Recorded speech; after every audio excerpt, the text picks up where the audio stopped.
There's a specific kind of dread that shows up 2 days before payday. You open your banking app, not because you need to, but because some part of you needs to confirm the number is what you think it is. It usually is. It's just smaller than it should feel, considering how hard the last 2 weeks were. This isn't really about the money.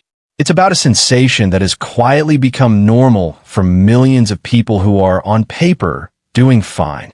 Steady job, decent salary, no emergencies this month. And still, that tightness in the chest when the balance loads. Most people assume that feeling disappears once they earn more. It doesn't. It just changes shape. And underneath, it sits a number almost nobody talks about out loud, even though it quietly decides who gets to feel calm with money and who stays anxious no matter how much they make. That number is $100,000. Not because it buys a house outright or because it makes someone wealthy. It doesn't.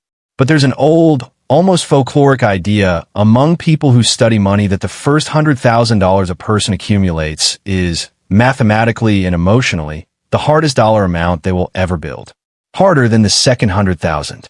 Harder, in some ways, than the next 400,000 combined. Here's where it gets uncomfortable. That difficulty has very little to do with discipline. It has to do with a curve almost nobody is taught to see. Imagine someone investing $400 a month into a simple index fund, earning an average 7% a year. After year one, they've put in $4,800. Their account might show $4,950. Barely a ripple. After 3 years, they've contributed over $14,000 and the balance hovers around $15,500. It feels like nothing is happening. It feels, frankly, like a waste of effort that could have gone toward a better apartment, a nicer car, a vacation that would have at least felt like something. This is the exact point where most people quietly give up. Not because the math is bad, because human emotion was never built to recognize an exponential curve. We evolved to notice immediate, linear changes, a predator getting closer, a fire getting bigger. Compounding doesn't look like danger or reward in its early stage. It looks like nothing. So people trade it for things that look like something, a 60 dinner that feels earned, a 40 subscription that feels harmless, a slightly nicer car payment that quietly absorbs $380 a month for the next 6 years. That dinner isn't really about hunger. That subscription isn't really about entertainment. They're small chemical transactions. Tiny doses of relief for a nervous system that's been running on stress all day. Psychologists call this emotional regulation through consumption. Most people just call it treating themselves. Either way, the mechanism is identical. Stress rises, a purchase brings it back down, and the brain quietly files that purchase as something that worked. It did work. For about an hour. This is where the first loop closes and a darker one opens. Because the people who make it past this stage aren't usually the highest earners. They're the ones who survive the flat, invisible part of the curve before their patience runs out. And what happens at higher incomes is, if anything, less encouraging. It gets worse the more someone earns. A person earning $48,000 a year and a person earning $140,000 a year can carry the exact same anxious relationship with money. The second person just has more expensive symptoms. A raise from $70,000 to $95,000 sounds like relief. In practice, it often becomes a slightly bigger apartment, a slightly newer car, a slightly upgraded version of every habit that already existed. Lifestyle absorbs the raise before the bank account ever notices it arrived. This is lifestyle inflation, and it's almost never a conscious decision. It happens the way water finds the lowest point in a room, quietly, without anyone deciding it should. There's a second trick hiding inside that same raise. The new $380 car payment doesn't feel like a $380 decision. It feels like a $40 a week decision because that's how the dealership phrased it. The mind anchors to whatever number it's handed first, and from then on, every other number gets measured against that anchor instead of against reality. A bonus or tax refund suffers the same fate in reverse.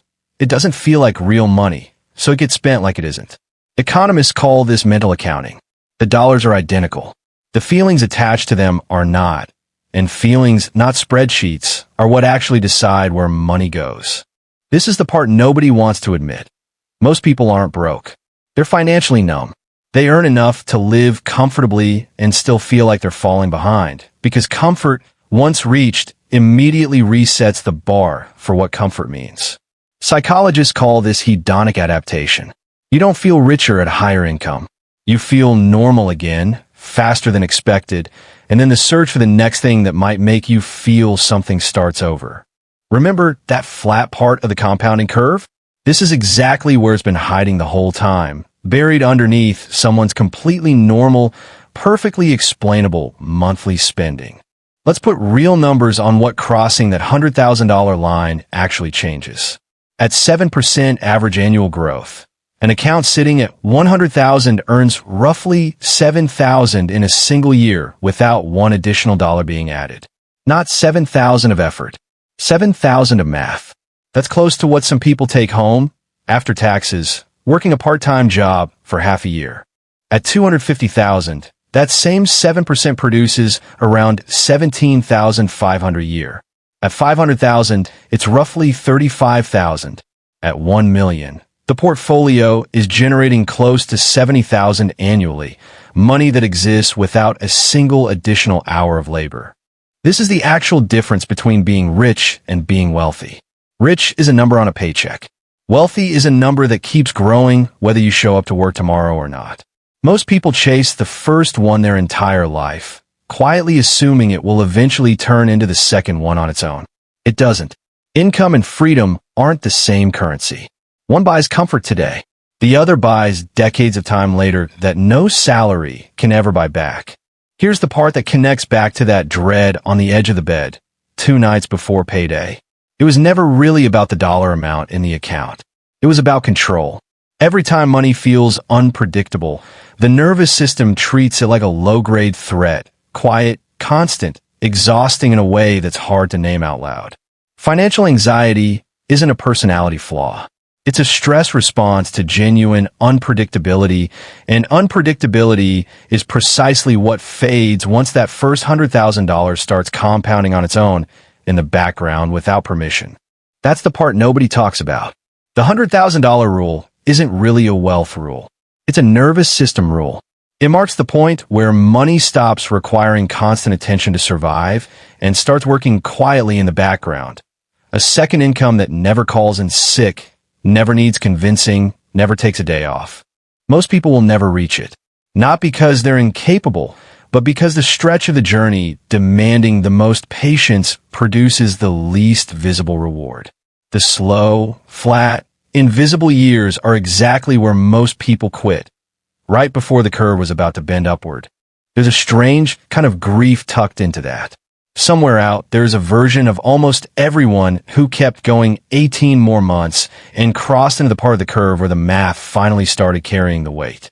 And there's another version who stopped right before that point, convinced nothing was working, and spent the difference on things that disappeared within a week. Go back to the person checking their banking app before payday. They're not weak for feeling that tightness in the chest. They're reacting correctly to a system that was never designed to feel rewarding in its early stages.